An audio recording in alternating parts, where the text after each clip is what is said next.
గృహహింస కేసు విచారణలో భాగంగా దేశ సర్వోన్నత న్యాయస్థానం కీలక వ్యాఖ్యలు చేసింది. భార్యను జంతువులా చూసే హక్కు భర్తకు లేదని, పెళ్లి చేసుకున్నంత మాత్రాన ఆమె బానిస కాదని సుప్రీంకోర్టు ధర్మాసనం పేర్కొంది. భార్యకు కూడా ఆత్మగౌరవంతో జీవించే హక్కు ఉందని తెలిపింది. గృహహింస కేసులో నిందితుడికి ముందస్తు బెయిల్ విచారణలో కోర్టు ఈ వ్యాఖ్యలు చేసింది. పట్నా హైకోర్టు ముందస్తు బెయిల్ను తిరస్కరించడంతో నిందితుడు సుప్రీంకోర్టును ఆశ్రయించగా అక్కడ కూడా అతనికి చొక్కెదురైంది.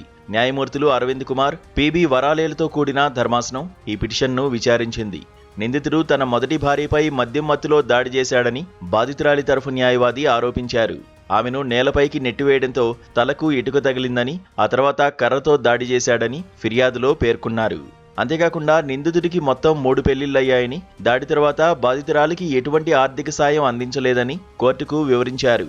అయితే సదరు మహిళతో తనకు పెళ్లే కాలేదని నిందితుడు వాదించాడు. దీనిపై స్పందించిన ధర్మాసనం భార్య పట్ల ఈ విధంగా ప్రవర్తించడానికి ఎటువంటి సమర్థన లేదని స్పష్టం చేసింది.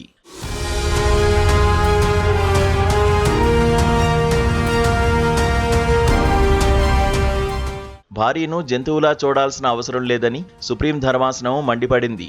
మీరు భార్యను ఎందుకు కొట్టాలనుకుంటున్నారని ధర్మాసనం ప్రశ్నించింది. రెగ్యులర్ బెయిల్ కోసం దరఖాస్తు చేసుకోవాలని ధర్మాసనం సూచించింది. నిందితుడికి 3 భార్యలు ఉన్నారన్న ఆరోపణలపై స్పందిస్తూ మీరు ఇలాగే కొడితే ఇప్పుడున్న భార్య కూడా మిమ్మల్ని వదిలి వెళ్లిపోతుందని ధర్మాసనం వ్యాఖ్యానించింది. లీగల్ ఎయిడ్ కార్యక్రమాల ద్వారా తమకు ఎదురైన అనుభవాలను సుప్రీం ధర్మాసనం గుర్తు చేసింది. పోలీస్ స్టేషన్లో నమోదయ్యే గృహహింస కేసుల్లో మద్యం సేవించడం, ఆ తర్వాత భార్యలపై దాడి చేయడం అనేది ఒక సాధారణ పద్ధతిగా మారిందని ఆందోళన వ్యక్తం చేసింది.